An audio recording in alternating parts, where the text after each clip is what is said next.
नमस्कार दोस्तों। अब चुनावी मौसम बड़ी तेजी से भभक रहा है। 24 तैयार खड़ा है और 23 में कई राज्यों में चुनाव होने हैं। चुनाव की भभकियां जल रही हैं। उत्तर प्रदेश में भी सेमीफाइनल का दौर चल रहा है। जी हां, गोरखपुर फैजाबाद खंड स्नातक निर्वाचन क्षेत्र के प्रत्याशी श्रवण कुमार गुप्ता जी से हमने एक खास मुलाकात की। इसलिए मुलाकात की कि मुलाकात का हमारा पहलू एक अलग था कि आपने किसी दल को नहीं पकड़ा, क्योंकि सारे लोग किसी दल के साथ जुड़कर चुनाव लड़ना चाहते हैं और आप खंड स्नातक का चुनाव बिना किसी दल के लड़ना चाहते हैं।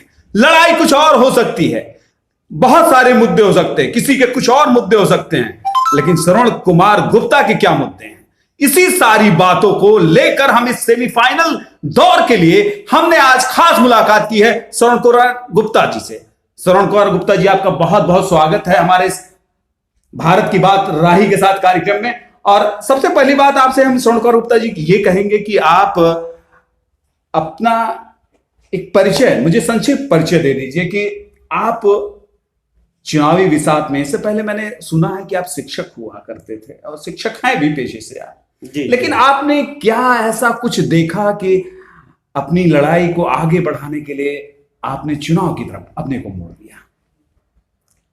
मैं श्रवण कुमार गुप्ता, पेशे से शिक्षक। वर्तमान समय में शिक्षकों की अनेक समस्याएं चल रही हैं।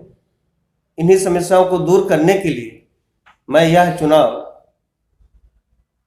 लड़ना चाहा और जिससे जीत करके सदन में जाकर शिक्षकों से संबंधित जो भी समस्याएं हैं उसे मैं दूर कर सकूं।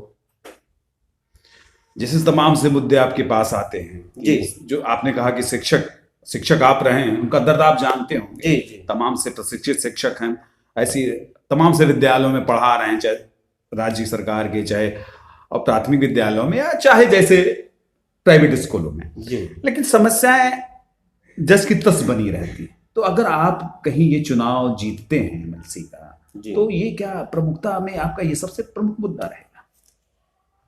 सर देखिए, सबसे पहली बात यह है कि सरकार द्वारा सन 2017 में NYS DLED करवाया गया प्राइवेट शिक्षकों के लिए,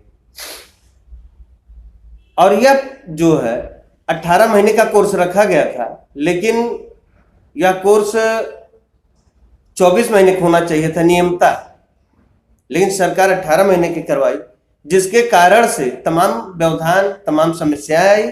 और यदि सरकार इस कोर्स को 18 महीने की जगह 24 महीने 30 महीने के करवाती तो हम सभी लोग खुशी खुशी करते। तो ये कमी हमारी नहीं थी, सरकार ने 18 महीने के करवाए, हमने किए।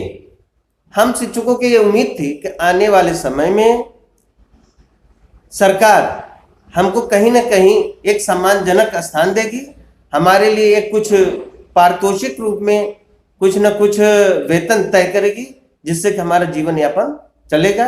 इन्हीं सारी मुद्दाओं को लेकर हम लोग आगे बढ़ रहे हैं। जैसे आप नबी प्रखर रूप से, क्या आपने इन समस्याओं के हल करने के लिए कुछ प्रयास किया है? जी, प्रयास हम लोगों ने मिलकर किया।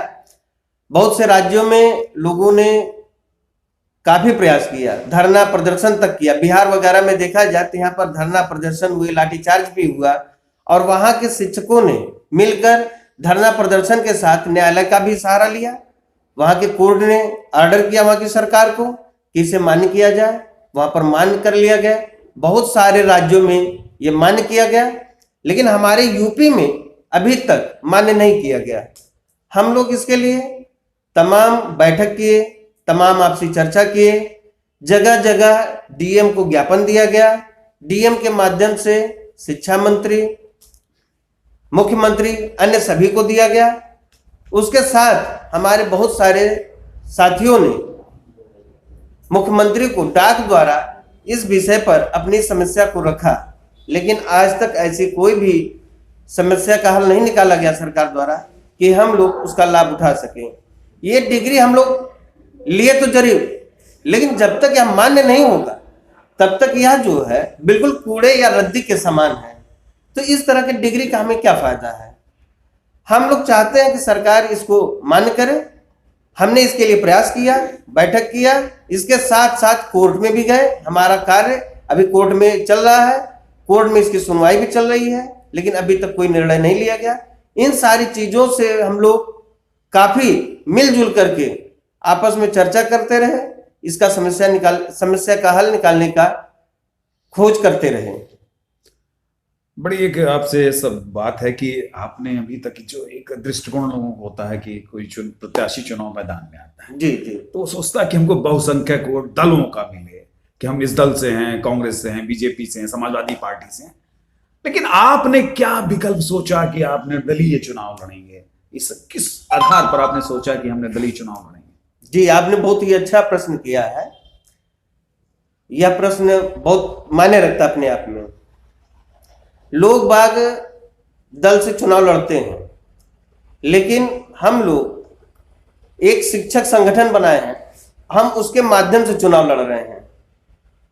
इस संगठन का यह एजेंडा रहा है कि शिक्षक और शिक्षित समाज का जो भी समस्या होगा हम उसे लेकर चलेंगे।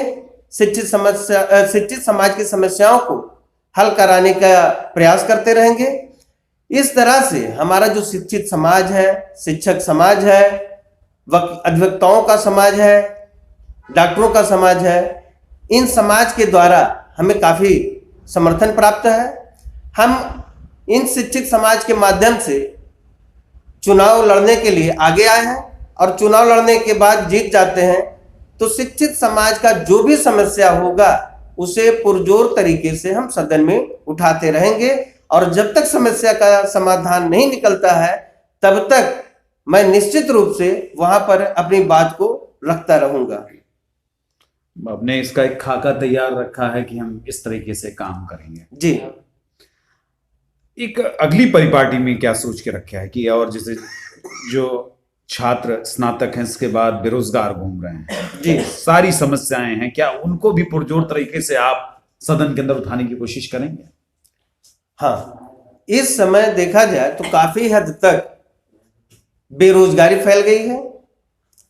बेरोजगारी दिन प्रतिदिन बढ़ती ही जा रही है और रोजगार का सृजन हो नहीं पा रहा है। हमारा यह लक्ष्य होगा कि सरकार से बातचीत करके नए रोजगार का सृजन कराया जाए जिससे बेरोजगारों को नया रोजगार प्राप्त हो। जब तक उन्हें रोजगार प्राप्त नहीं होता है तब तक सरकार द्वारा उन्हें कुछ पारितोषिक तौर पर जीवन यापन करने के लिए निश्चित धन उन्हें प्रतिमाह दिया जाना चाहिए। देखिए, अभी हमारी खास बात एक खास सेगमेंट में हो रही थी श्रवण कुमार गुप्ता जी से, जो कि निर्दलीय प्रत्याशी के रूप में गोरखपुर फैजाबाद स्नातक क्षेत्र से चुनाव लड़ रहे हैं। दिल में इनके बहुत कुछ है, बहुत अरमान है कि काम करने का जज्बा सोच कर आए हैं।